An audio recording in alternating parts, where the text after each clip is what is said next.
आपके फादर साहब तहसीलदार थे, चौधरी चरण सिंह जी, वो आपके प्रेरणा स्रोत रहे, तो और भी कोई प्रेरणा स्रोत रहा है? उस समय देश के प्रधानमंत्री चंद्रशेखर जी थे और बेबाक व्यक्ति थे। जब पार्लियामेंट में बोलते थे मैं उनकी डिबेट सुनता था, तो मुझे लगता था कि ऐसे ही नेता होने चाहिए इस देश में।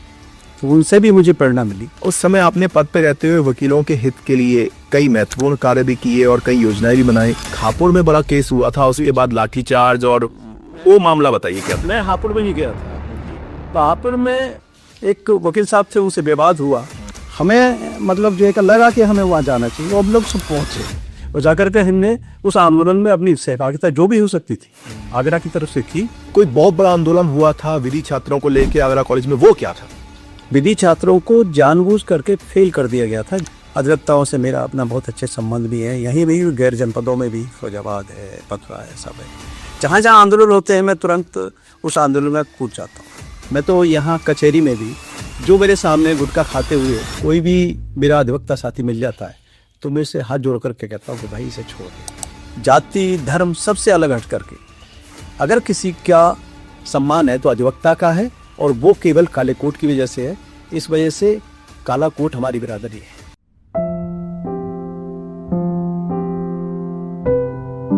नमस्कार दोस्तों, मैं राज विवेक शर्मा टॉक शो में आपका दोस्त, आपका होस्ट आरजे भूपेश कालरा आपके साथ हूं, और आप सभी व्यूअर्स को नव वर्ष की हार्दिक शुभकामनाएं। A very happy new year to you all.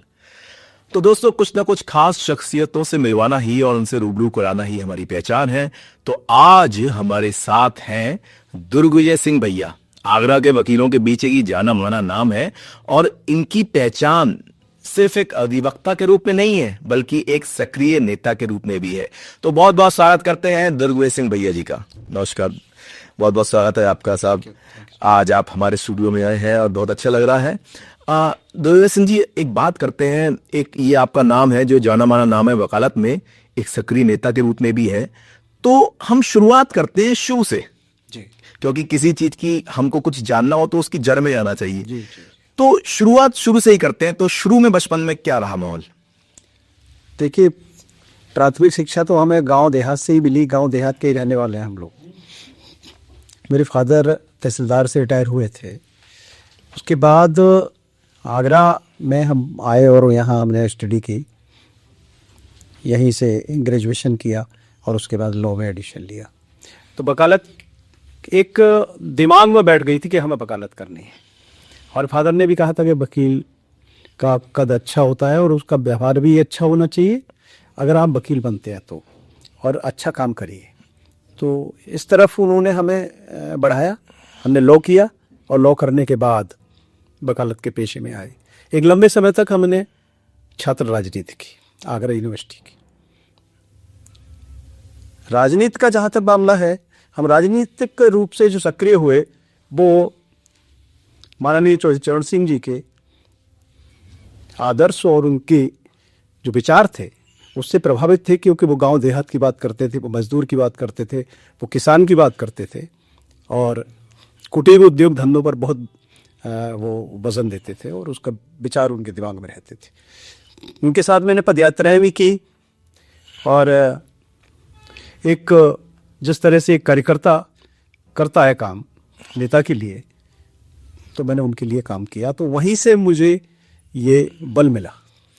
अच्छा, जैसे आपने बताया कि आपके फादर साहब तहसीलदार थे, चौधरी चरण सिंह जी के आप मतलब वो आपके प्रेरणा स्रोत रहे। जी। तो और भी कोई प्रेरणा स्रोत रहा? जी, जब मैंने वकालत की डिग्री ले ली, पर उसके बाद जब मैं आया वकालत के क्षेत्र में, हालांकि मैं उस समय तक विधायक का एक चुनाव लड़ चुका था। माननीय मुलायम सिंह जी ने मुझे टिकट दिया और मैं उनसे लड़ा। उस समय देश के प्रधानमंत्री चंद्रशेखर जी थे, और बेबाक व्यक्ति थे। जब पार्लियामेंट में बोलते थे मैं उनकी डिबेट सुनता था, तो मुझे लगता था कि ऐसे ही नेता होने चाहिए इस देश में। तो उनसे भी मुझे प्रेरणा मिली। मैंने वकालत प्रारंभ की। उस समय ऋषि गुप्ता साहब डीजीसी हुआ करते थे। उन्होंने कहा भैया तुम्हें वकालत में आना चाहिए, तो मैं उनसे मुझे प्रेरणा मिली। और भाई प्रवीण कुमार सिंह जो बार काउंसिल के चेयरमैन भी रहे, उस समय मेंबर हुआ करते थे शुरू में प्रारंभ में, तो उनसे भी मुझे काफ़ी प्रेरणा मिली कि मैं वकालत। अच्छा, अगर हम बात करें, जहां तक मुझे याद आ रहा है, ग्रेटर आगरा बार एसोसिएशन के आप अध्यक्ष भी रहे हैं। जी, मैं ग्रेटर आगरा बार एसोसिएशन का 2 बार सेक्रेटरी रहा और 2 बार मैं उसका प्रेसिडेंट रहा था।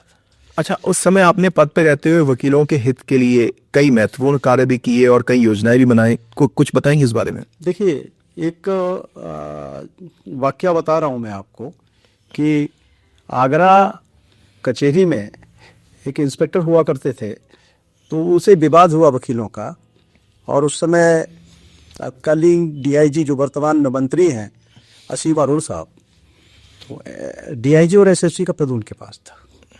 तो उन्होंने कहा था कि फुटेज जो है वो हम आपको दिखाएंगे, उसमें चिन्हित कर दीजिए कि वकील कौन इसमें जो है या कौन है। तो मैंने कहा ना, इस तरह से चिन्हित नहीं करेंगे हम। वकील समुदाय हमारा अंग है, हम उसके मतलब जो है कि अगुवाई अगर कर रहे हैं तो हम नहीं कर पाएंगे इस काम को। तो उनके ऑफिस में ही बैठे थे, उस समय बहुत सारी चीज़ें आई, मैंने हम चिन्हित नहीं करेंगे। तो उन्होंने कहा कि मैं पुलिस का मनोबल नहीं गिरने दूंगा। मैंने कहा पुलिस का मनोबल तो गिरना भी नहीं चाहिए, नहीं तो लॉ खराब हो जाएगा, लेकिन हम वकीलों का भी मनोबल नहीं गिरने देंगे। बिल्कुल। मैंने कहा कोई रास्ता निकालिए।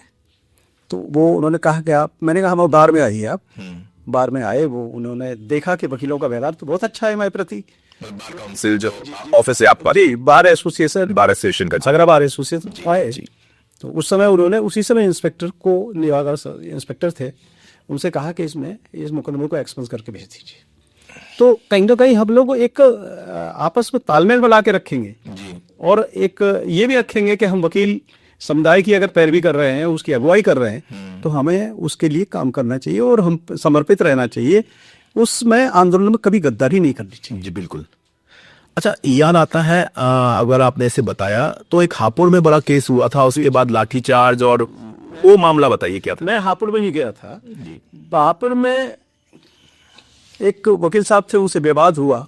विवाद होने पे जब वहाँ बार एसोसिएशन के जो अध्यक्ष थे, उस समय जब वहाँ गए तो उनके साथ भी बदसलूकी की गई और उन्हें उठा के हवाला तो बंद कर दिया गया। तो उस समय एक वहाँ हमारी बहन वकील थी और पुलिस की लाठी उसने पकड़ ली। अच्छा। हाँ, पकड़ ली। तो हमें मतलब जो है कि लगा कि हमें वहाँ जाना चाहिए, और हम लोग सब पहुँचे और जाकर के हमने उस आंदोलन में अपनी सहभागिता जो भी हो सकती थी आगरा की तरफ से की, क्योंकि वो एक बड़ी घटना थी। जी।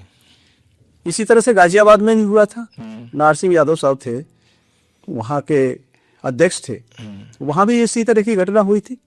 कुल मिला के ये हुआ कि बार काउंसिल के मेंबरान ने उस समय उसमें अगर अच्छी भूमिका निभाई होती तो मैं मान के चलता हूँ कि ये आंदोलन के वो हाल नहीं होता जो बाद में हुआ। इसी तरह से एक आगरा में ही वाकया हुआ था। जी। सुनील शर्मा के यहाँ पुलिस ने दबिश दी, 8वीं मंजिल से किस तरह से वो नीचे गिरे, पुलिस ने धक्का दिया या खिंचातानी में गिरे, उनकी डेथ हुई। उस पर एक बहुत बड़ा आंदोलन खड़ा हुआ था। ये तो अभी तत्काल अभी का मामला है। जी से जी। और उस आंदोलन को मैंने लीड किया था। यहाँ सूरज राय साहब थे जी, डीसीपी सिटी। उन्होंने कहा तो मैंने, नहीं सर, हम कोई समझौता नहीं कर पाएंगे जब तक पुलिसकर्मियों के खिलाफ मुकदमा नहीं लिखा जाएगा या उन्हें जेल नहीं भेजा जाएगा। तो वो सब कुछ हुआ फिर जी। तब जा करके वो कहीं मामला, अच्छा, वकील की डेथ हो गई तो सरकार को भी तत्काल उसी समय उसको कुछ न कुछ आर्थिक सहायता उसके परिवार को देनी चाहिए थी। जी। उस समय ये नहीं देखा जाना है कि ये वकील की हैसियत क्या है, उसकी आर्थिक स्थिति क्या है, उसे तत्काल उसके परिवार को देना चाहिए। उससे ऐसा महसूस होता है, वकील समुदाय को भी होता है, उसके परिवार को भी होता है कि वकील के साथ सबने आए हुए एक अच्छा रवैया अपना है। तो ये रहना चाहिए सर। तो दुर्गेश सिंह जी, हम बात कर रहे थे कि अब चुनाव होने को है bar council of Uttar Pradesh के, और बहुत बड़े चुनाव होते हैं, पर इन चुनावों से पहले मुझे कुछ याद आ रहा है, तो मैं चाह रहा था, क्योंकि कुछ मैंने पढ़ा था सोशल मीडिया पर और हर जगह कि ये बात काफी पुरानी है, मेरे ख्याल से 80s 90s के आसपास की बात रही होगी। तो कोई बहुत बड़ा आंदोलन हुआ था विधि छात्रों को लेकर आगरा कॉलेज में, वो क्या था? उस समय वीर बहादुर सिंह जी प्रदेश के मुख्यमंत्री थे और अग्रवाल साहब थे हमारे यहाँ वाइस चांसलर थे। विधि छात्रों को जानबूझ करके फेल कर दिया गया था, जबकि उनकी कॉपियाँ जो उन्होंने एग्जाम दिया था उसमें कोई ऐसा विधि छात्र नहीं था जो फेल होता। लेकिन जानबूझ करके फेल किया गया था। क्या आशय रहा होगा बात अलग है, लेकिन हमें लगा कि गलत हुआ है, तो उसको लेकर के हमने अपने साथियों से सबसे सलाह मशवरा किया और एक एलानिया हमने उनको वाइस चांसलर को कहा कि आप इसको पूरक परीक्षाएं और पुनर्मूल्यांकन दोनों ही बंद कर रखे थे उस समय सरकार ने। हमने कहा इसको लागू कराइए, कॉपियाँ भिजवाइए, और जो फेल होता है फेल हो जाए, जो पास होना पास हो जाएगा। तो बात नहीं मानी गई तो हमने उन्हें अल्टीमेटम दे दिया, उन्हें भूख हड़ताल बैठेंगे। तो आगरा कॉलेज के गेट पर, गेट नंबर 1 पर हम और हमारे एक पुराने साथी थे अनिल सिंगापुरी, तो भूख हड़ताल पे बैठ गए। आप तो स्वर्गीय अनिल सिंगापुरी जी हो गए हैं। अरे जी, बेहतरीन आदमी थे। तो बैठ गए भूख हड़ताल पर। वो तो एक दिन हमारा साथ देने के लिए बैठे थे और छात्र साथी कंटिन्यू बैठे रहे अपने 6 दिन भूख हड़ताल के। अनिश्चितकालीन भूख हड़ताल का परिणाम ये हुआ कि उस समय तत्कालीन विधान परिषद के सभापति थे श्री शिव प्रसाद गुप्ता साहब जी। वो लखनऊ से आए आगरा, वाइस चांसलर से मिले। उन्होंने कहा एक छात्र भूख हड़ताल पर बैठा है और आप उसकी मांग नहीं मान रहे हैं, क्या तरीका है? कहले हम नहीं कर सकते साहब, सरकार का मामला है। तो बोले चलिए सरकार में हम बैठे, काहे के लिए परेशान हो रहे हैं? आए साहब और उन्होंने आश्वासन दिया कि हम सरकार को लिखेंगे। तब वो भूख हड़ताल खत्म हुई और परिणाम ये हुआ कि उस समय 700 या 750 लड़के, जहाँ तक मेरा है, वो सब लॉ में पास हुए। उनकी कॉपियाँ दोबारा जची और उनको बहुत अच्छे अच्छे नंबरों से पास हुए। इसका मतलब आपके उस आंदोलन से इस देश को 700 अच्छे वकील मिले। जी। अब वो बहुत से कहीं सर्विस में से ले गए या, लेकिन गए वकालत के पास साइंस से संबंधित। जी। तो दुर्गवीर सिंह जी, आपने कई आंदोलन किए और आपने न सिर्फ वकालत करते हुए बल्कि लोगों के लिए आगे भी बढ़े आप, तो कई सामाजिक सौहार्द में भी आप आगे रहे। बात करते हैं हम, bar council of Uttar Pradesh का चुनाव है, होने जा रहा है, बिगुल बच चुका है उसका। तो सबसे पहले तो इस चुनाव के बारे में कुछ बताइए हमको। देखिए, bar council of Uttar Pradesh का जो चुनाव है, इसमें 25 मेंबर चुन के जाते हैं और उन्हीं में से चेयरमैन, एक चेयरमैन बनता है, एक डिप्टी चेयरमैन बनता है। वो अधिवक्ताओं की समस्या और अन्य जो अधिवक्ता से संबंधित मामले हैं उनका निराकरण करने का काम करते हैं। वो अधिवक्ताओं की परेशानियों का भी देखते हैं कि भाई किसी अधिवक्ता को बीमार हो गया है, उसका एक्सीडेंट हो गया है, उसके लिए बात करते हैं। तो ये बार काउंसिल उसके लिए बनी है। बार काउंसिल में जो 25 मेंबर होते हैं, अधिवक्ता अपना नेता नहीं चुनता बल्कि वो अपना जज चुनता है, क्योंकि अधिवक्ता की जो शिकायत होती हैं उनको भी सुनने का अधिकार उसी को है और उसका जो जजमेंट होता है, उसका जो अपील है वो हाई कोर्ट में ही होती है। तो इसका मतलब वो एक जज के रूप में जाता है, लेकिन उसे ऐसा महसूस नहीं करना चाहिए मेंबर बनने के बाद कि वो बहुत बड़ी चीज़ हो गया। उसे अधिवक्ताओं की हर समस्या के निराकरण के लिए आगे आने का काम करना चाहिए, जैसा कि नहीं होता है। अच्छा, दुर्गवीर सिंह जी, आपसे एक बात पूछते हैं कि आप भी चुनाव लड़ रहे हैं जी इस बार, तो क्या आपका मैनिफेस्टो है या क्या आपका एक विजन क्या है इस चुनाव को लेके? देखिए, आखिर बात यह है, मैं यहाँ अध्यक्ष भी रहा हूँ, सेक्रेटरी भी रहा हूँ, सब कुछ है। अधिवक्ताओं से मेरा अपना बहुत अच्छे संबंध भी है, यहीं भी गैर जनपदों में भी, फौजाबाद है, पथरा है, सब है। जहाँ जहाँ आंदोलन होते हैं मैं तुरंत उस आंदोलन में कूद जाता हूँ। ये मेरी वो रही है। यहाँ की स्थिति जो है, बार काउंसिल की जो है, मुझे प्रेरणा क्यों मिली? मैंने देखा कि अधिवक्ता का सुरक्षा अधिनियम, जिसके लिए बहुत पहले हमने मांग उठाई हुई थी, प्रेस कॉन्फ्रेंस भी की थी, उसको लेकर के सरकार से ही मांग की थी, तो वो सुरक्षा अधिनियम आज तक लागू नहीं हुआ, जबकि हो जाना चाहिए। न्यायिक अधिकारियों का सुरक्षा अधिनियम है।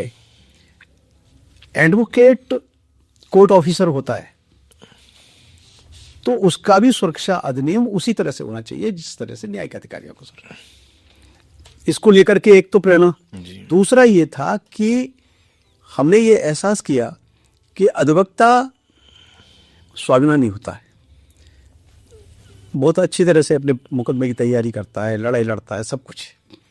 लेकिन मैंने देखा है कि जब अगर अधिवक्ता अस्पताल में भर्ती हो जाता है तो उसके परिवारजन कैसे कैसे पैसा इकट्ठा करके अस्पताल को देते हैं, इलाज कराने का काम करते हैं।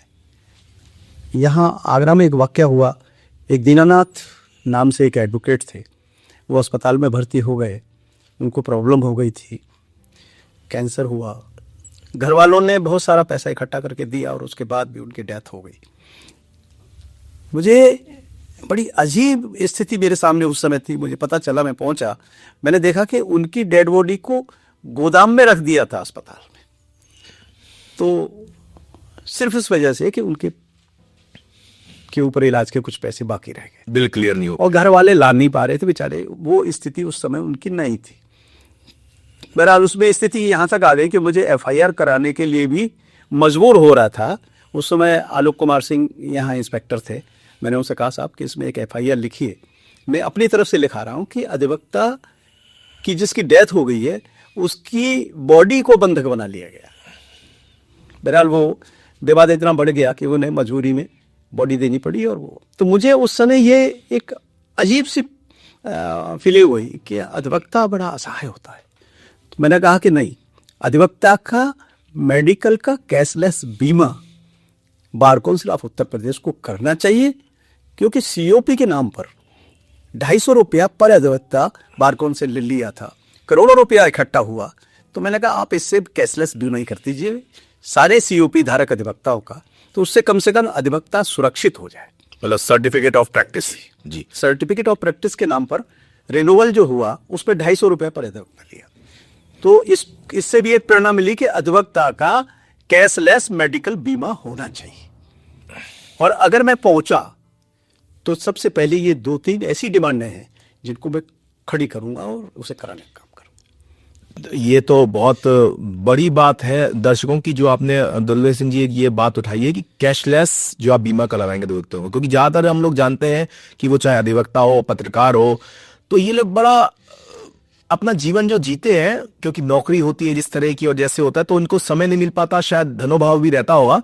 तो ये बहुत बड़ी बात रही अगर आप ये कराते हैं, और मेरी शुभकामनाएं हैं। देखिए एक बात और कहना चाह रहा था कि अधिवक्ता की डेथ होने के बाद उसका परिवार जिस त्रासदी को झेलता है उसका एहसास उसका परिवार ही करता है। वो एहसास बार काउंसिल के मेंबरान को होना चाहिए। वो एहसास बार काउंसिल को होना चाहिए। मैं धन्यवाद देता हूं पूरे उन जनपदों की बारों को।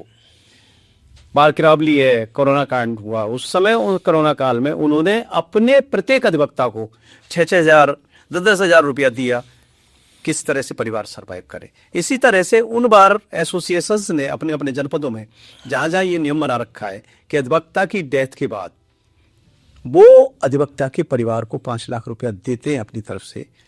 और हमारे यहाँ उत्तर प्रदेश बार काउंसिल की जो अधिवक्ता जिनकी डेथ हो जाती है उनकी एक लंबी लिस्ट सैकड़ों की तादाद में पड़ी है, अभी तक पेमेंट नहीं हो पा रहा है। तो ऐसा नहीं होना चाहिए। मथुरा में 5 लाख रुपए देते हैं मरने पर बार एसोसिएशन, तो ये बहुत बड़ी बात है। और ये प्रेरणा लेनी चाहिए इससे, मतलब बार काउंसिल को, कि वो ये काम करें। एक बात आपसे और जानना चाहता हूं कि जैसे कि युवा अधिवक्ता हैं जो वकालत के पेशे में आ रहे हैं, जो उन्होंने अभी एलएलबी की है, तो इनके लिए आप क्या कहना चाहेंगे? और महिला सुरक्षा की अगर हम बात करें तो देखिए, महिला सुरक्षा की जहां तक बात है, कचहरी में महिला जो हमारी बहन और बेटी आती है वकालत में, मेरी बेटी भी खुद वकील है, तो मैं ऐसा मानता हूं कि उनके लिए सुरक्षा की व्यवस्था बार काउंसिल को और अच्छी तरह से करनी चाहिए। उनके लिए अलग से हर जनपद में, हर तहसील स्तर तक अलग से भोजन कक्ष व्यवस्थित करना चाहिए, और उसमें पानी पीने की व्यवस्था और शौचालय की व्यवस्था उनकी अलग से उसी में होनी चाहिए। तो ये एक तो ये बात होगी। दूसरा, जो युवा अधिवक्ता, चाहे वो मेल हो चाहे फीमेल हो, अगर वो आता है इस व्यवसाय में तो उसे स्टाइपेंड के रूप में 5-6 हजार रुपया दिया जाता है, लेकिन वो भी उसे पूरा नहीं किया जाता। हर एक नए अधिवक्ता को वो 5 हजार रुपया मिलना चाहिए, ये होना चाहिए, जिसके लिए हम आगे लड़ाई लड़ेंगे। ये भी आपके मैनिफेस्टो में पॉइंट्स शामिल है? मैनिफेस्टो में बिल्कुल है सर। अच्छा, कुछ चैलेंजेस भी हैं, जैसे कुछ वेलफेयर स्कीम्स वगैरह, इनके बारे में भी कुछ करेंगे आप? बहुत सारी स्कीमें हैं सर, जिसे कि बार काउंसिल चाहे तो कर सकती है, लेकिन बार काउंसिल को इस पर गंभीरता से विचार आगे करना पड़ेगा और हम लोग अगर पहुंचते हैं तो इसको पूरी तरह से पूरा कराने का काम करेंगे कि अधिवक्ता अपने आप को असहाय महसूस न करे, अधिवक्ता सुरक्षित रहे, हर तरह से उसका स्वाभिमान बरकरार रहे। आज मैं एक और कमी महसूस कर रहा हूं कि न्यायपालिका से अधिवक्ता की जो बार और बेंच की दूरियां बढ़ी हैं, उसका कारण भी यही है कि अधिवक्ता का सम्मान नहीं हो पा रहा है। जी। अधिवक्ता मैंने देखा है कि केवल जिला जज के यहाँ छोड़ करके वहाँ कुर्सियाँ पड़ी रहती हैं, वहाँ बैठ जाते हैं, लेकिन बाकी का मजिस्ट्रेटी कोर्ट है या एडीजे कोर्ट है, वहाँ अधिवक्ता को बैठने का भी स्थान, बहुत सारे 80-80 साल के 17-17 साल के बुजुर्ग बैठे रहते हैं, खड़े रहते हैं, और वहाँ पुलिस का सिपाही बैठा रहता है। तो वो गलत है, नहीं होना चाहिए। अधिवक्ता की अलग से चेयर रहनी चाहिए, अधिवक्ता को बैठने का स्थान होना चाहिए, उसका स्वाभिमान होना चाहिए, उसका सम्मान होना चाहिए कचहरी के अंदर, क्योंकि वो जो है अदालत में अगर खड़ा है तो वो कोर्ट ऑफिसर है। अगर वो जज हमारे डाइस पे बैठे हैं तो वो भी कोर्ट ऑफिसर की संज्ञा में आता है, दोनों बराबर का अधिकार रखते हैं। अच्छा, ये बात तो ठीक रही, लेकिन अगर हम बात करें, अधिवक्ताओं की इतनी बात हुई कि कुछ उनके लिए भी डिसिप्लिन और एथिक्स है। हाल ही में सुप्रीम कोर्ट ने एक नैतिक मानक ऊंचे होने पे बताया है। तो अगर आप बार काउंसिल में जीत के जाते हैं तो अनुशासन और पारदर्शिता लाने के लिए आप क्या करेंगे? देखिए, अगर बार काउंसिल में पहुंचते हैं तो अनुशासन के लिए तो हम प्रेरित करेंगे कि सभी अनुशासित रहें, और उसके साथ साथ मैं तो यहाँ कचहरी में भी जो मेरे सामने गुटखा खाते हुए या तम्बाकू खाते हुए कोई भी मेरा अधिवक्ता साथी मिल जाता है तो मैं इसे हाथ जोड़ करके कहता हूँ कि भाई इसे छोड़ दे। दूसरा, आज भी मैं वकालत में भी, ये बार काउंसिल का चुनाव हो रहा है, मैं जा रहा हूँ और मेरे सामने अगर अधिवक्ता मिल जाते हैं तो मैं उनसे यहाँ तक कह देता हूँ, हालांकि मैं अपना नुकसान करता हूँ, कि भाई तुम एक बार को मुझे वोट बन देना, लेकिन इसे छोड़ देना। नहीं, ये तो आपने बड़ी वैसी बात की कि आप, भले ही वो आपका वोटर है, लेकिन आप प्रोफेशनल एथिक्स से उठ के आप उससे कह रहे हैं पर्सनल उसके फायदे के लिए भैया ये छोड़ दे। तो अगर वो समझदार होगा तो वो समझेगा कि आप उसके फायदे के लिए कह रहे हैं। मुझे उसके पीछे उसका परिवार दिखाई देता है, उस समय मुझे उसके पीछे उसके बच्चे दिखाई देते हैं कि अगर इससे इसे नुकसान हो गया खाने से तो बच्चे भटक, और उसका एहसास मैं उन अधिवक्ताओं और मित्रों से, भाइयों से एक अपील करना चाहूंगा कि कबीर साहब ने कहा था, निंदक नियरे राखिए आनंद कुटी समाए। भाई अगर आप इनको निंदक समझते हैं तो निंदक ही समझिए, लेकिन साथ रखिए, क्योंकि ये आपके फायदे के लिए बात कर रहे हैं। और अगर हम कुछ छोड़ते हैं तो हमारे नहीं, वो पीछे उनकी जो दृष्टि है, दूरदृष्टि, वो आपके परिवार को देख रही है। तो ऐसा नेता तो चुनना चाहिए, मेरी पर्सनल वो है। और अगर हम बात करते हैं रैपिड फायर राउंड की, तो सर आप इलेक्शन लड़ने जा रहे हैं बार काउंसिल का, सबसे पहले तो हमारी तरफ से शुभकामनाएं, और जीत की अग्रिम बधाई देते हैं कि आप जीत के आए ताकि हमारे आगरा का नाम भी रोशन हो। मैं आपसे पूछना चाहता हूं कि विपक्ष से अलग कुछ, मतदाता आपको ही क्यों चुने? बिल्कुल, बहुत अच्छा आपने प्रश्न उठाया कि मतदाता मुझे क्यों चुने। देखिए, मैंने वकालत का व्यवसाय में जब आया, मैंने वकालत प्रारंभ की, तो मैंने बहुत उतार चढ़ाव देखे वकालत में। यहाँ तक देखा कि यहाँ से जुरिडिक्शन तक ट्रांसफ़र हुए, यहाँ कचहरी में लाठीचार्ज हुआ था, और इतना भयंकर लाठीचार्ज था कि 300-350 अधिवक्ता चोटेल हुए, और बहुत सारे, हमने, भाई प्रवीण कुमार सिंह जी थे उस समय तत्कालीन जो है क्या मेंबर थे बार काउंसिल के जी, ये हमारे यादव जी थे अलीगढ़ से जी, तो मतलब बड़ी मुश्किल से जान बचाई। ये स्थिति आ गई थी, हमारी गिरफ्तारी हुई, उस दौरान गिरफ्तारी भी हुई थी जी। और तो उस समय एहसास किया कि मतलब चैम्बरों में घुस करके पुलिस ने अधिवक्ताओं को बुरी तरह से मारा। इवन उस समय वाजपेयी थे यहाँ डिस्ट्रिक्ट जज साहब, उनको भी चोट आई और पुलिस के सिपाही ने उसको भी नहीं छोड़ा, अरे, और उनको भी लाठी मारी। अल्लाह रखे खान थे, दीक्षित जी थे, बहुत सारे मतलब न्यायिक अधिकारी पिटे सब। तो उस समय ये था कि भाई नहीं, मतलब अधिवक्ताओं को सशक्त होना चाहिए, मजबूत होना चाहिए, और जाति धर्म सबसे अलग हट करके अगर किसी का सम्मान है तो अधिवक्ता का है, और वो केवल काले कोट की वजह से है। इस वजह से काला कोट हमारी बिरादरी है। अच्छा, आपने बात की बिरादरी की तो मुझे एक किस्सा याद आ रहा है। काफी समय से पहले आपसे भी उस बारे में बात हुई थी। वो किस्सा अचानक मुझे याद आ गया कि वो बिरादरी को लेके आपको किसी ने कहा था कि आप हमारी भाई बिरादरी का ध्यान रखिए, ऐसा मत कीजिए, कैसा कुछ क्या था वो? नहीं, असल बात यह है ना, देखिए होता क्या है कि सब लोग अपनी बिरादरी की बात करते हैं, यहाँ कहते हैं कि मैं ये हूँ, मैं वो हूँ, मैं फला बरादरी से हूँ।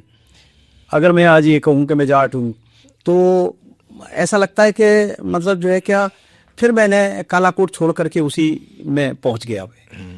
बेशक शादी संबंध जो होते हैं वो लोग अपने उस समय बिरादरी ढूंढते हैं, लेकिन यहाँ बिरादरी नहीं है, यहाँ काला कोट बिरादरी है। काला कोट ही सम्मान है व्यक्ति का और वही उसका स्वाभिमान है। उसकी रक्षा के लिए हम जब तक वकील रहेंगे जीवन पर्यंत उसके लिए काम करते रहेंगे। उसके लिए हमें कोई न रोक सकता है और न हमें कोई झुका सकता है।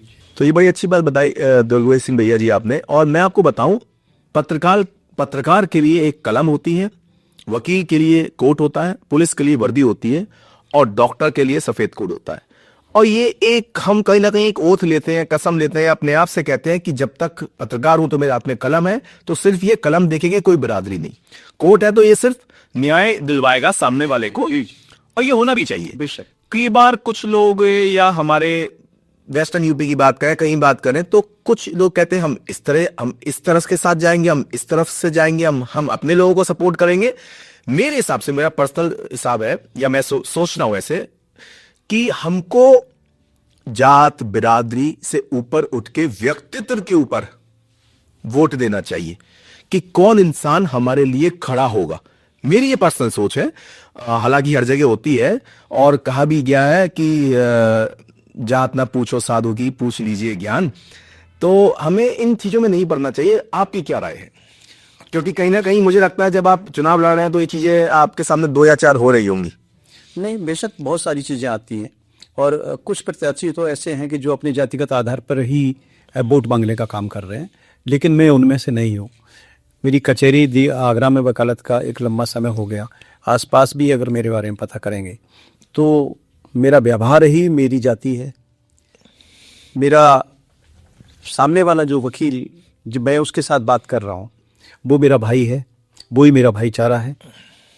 इस वजह से मैं न जाति को मानता हूँ, न धर्म को मानता हूँ। मैं केवल एक ही बात मानता हूँ कि आदमी का स्वच्छ मन से सोच और सामने वाले के साथ उसका व्यवहार ही उसका सब कुछ है। कहने का अर्थ है कि आप सभी जातियों भी मानते हैं और सबसे अपील करते हैं, चाहे वो किसी भी जात का हो, किसी बिरादरी का हो, वो जात बिरादरी को न देखे, वो अपने नेता को, अपने भाई को, इनको चुने। देखिए, मेरे पास 11 जूनियर हैं इस समय जी। और 11 जूनियरों में सभी समाज के हैं जी। लड़कियां भी हैं। मैं और मेरी बेटी भी वकालत करती है। मेरा मतलब तीसरी पीढ़ी वकालत में आ रही है सर। जी। मेरा बेटा हाई कोर्ट में वकालत करता है। तो मैं आकलन में इस बात का नहीं कर पाता कि ये मेरा बेटा है और ये कौन है। मैं उन सबको अपना बेटा और अपने शिष्य के हिसाब से ही ट्रीट करता हूँ। उनमें भी भेदभाव नहीं कर सकता मैं। ये मेरा सोच नहीं है, न रहेगा, मरते दम तक यही रहेगा मेरा कि सामने वाला मेरा बेटा है या बच्चा है या भाई है और बहन है। ये सोच सच में गुरु की ही सोच होनी चाहिए कि गुरु के आगे उसका पुत्र मौन नहीं आना चाहिए। गुरु के आगे उसका शिष्य भी वही, पुत्र भी वही, जो काबिल हो वही सही। जी। तो चलते चलते दुर्गेश सिंह भैया जी, आपसे एक संदेश लेना चाहेंगे। उत्तर प्रदेश के हजारों मतदाता हैं, अधिवक्ताओं के लिए आपका क्या संदेश है? देखिए, मेरा सभी अधिवक्ता भाइयों से और बहनों से निवेदन है कि अगर, क्योंकि मेरा ये जिंदगी का आखिरी चुनाव होगा, ये पड़ाव है मेरा आखिरी। अगर आप मुझे वोट देते हैं, 106 नंबर पर मुझे प्रथम वरीयता या जहां भी आपके दिल में मेरे लिए गुंजाइश रहती है उस जगह पर अगर मुझे वोट देते हैं तो मैं दिल से धन्यवाद आपका दूंगा। और उसके साथ साथ जो मुझे वोट देता है या जो नहीं देता है, मैं उसके लिए बराबर की लड़ाई लड़ूंगा। और बार कौंसिल में जितनी भी अधिवक्ता हित की बातें हैं या जो लागू कराई जाएंगी, उनके लिए मैं पूरी तरह से ताकत लगा दूंगा। मेरा अपना आज की तारीख में किसी प्रकार का मेरा पारिवारिक भार मेरे ऊपर नहीं है। मैं केवल, मेरा अगर परिवार है, मेरी बिरादरी है, मेरा समाज है, तो केवल अधिवक्ता है, मैं उसी की लड़ाई लड़ूंगा। भैया, एक प्रश्न और मेरे जहन में आया अभी बात करते करते आपसे। जी सर। कि कई बार देखा जाता है कि किसी वकील ने कोई केस लड़ा, उसके अपोजिशन वाला उससे नाखुश रहा, तो उसके खिलाफ उसने एक याचिका दायर कर दी और उस वकील साहब के खिलाफ डीसी बैठ गई। ये क्या मैटर है? देखिए, बिल्कुल बात सही है कि वकील मुकदमा लड़ता है तो दूसरा पक्ष उससे इस बात से रुष्ट रहता है कि मेरे खिलाफ इसने जजमेंट करा दिया या जी बेल करा दी। जी। तो कभी कभी क्या होता है कि उससे खींच करके बहुत सारे लोग ऐसे भी होते हैं कि शिकायत कर देते हैं वकील की। वो बार काउंसिल डिसिप्लिनरी कमेटी है, तो वो जो है क्या उसको संज्ञान लेती है और उस पर मतलब जो है कि डीसी लगा देती है वकील के खिलाफ। तो मेरा इसमें मानना इस बात के लिए है कि सबसे पहले अगर कोई शिकायत करता है तो उस आधार पर वकील के लिए जिस जगह वकील वकालत कर रहा है, जिस जनपद में कर रहा है, तहसील में कर रहा है, उसकी बार एसोसिएशन के प्रेसिडेंट सेक्रेटरी से उसकी जांच कराई जाए और उसकी एक कमेटी बना दी जाए जांच के लिए कि ये जायज शिकायत है या नाजायज शिकायत है। जी। उसके बाद उसके खिलाफ एक्शन लेना चाहिए और डीसी लगानी चाहिए। जो मेंबर उसके खिलाफ डीसी लगती है वकील के खिलाफ, वो जो मेंबर सुनता है उसकी सुनवाई उसी जनपद में होनी चाहिए, उसी तहसील में होनी चाहिए जहां वकील वकालत करता है। उसकी सुनवाई के लिए डेट जो है बनारस नहीं लगनी चाहिए, गोरखपुर नहीं लगनी चाहिए, मुजफ्फरनगर नहीं लगनी चाहिए। वो जनपद उस वकील का होना चाहिए, वहीं उसकी शिकायत होनी चाहिए। मेंबरान को तो पैसा मिलता है डीसी सुनने का, और एक डीसी को डिसाइड करने में, एक शिकायत की निस्तारण में, शिकायत करने में वो जो है क्या कई तारीखें लग जाती है।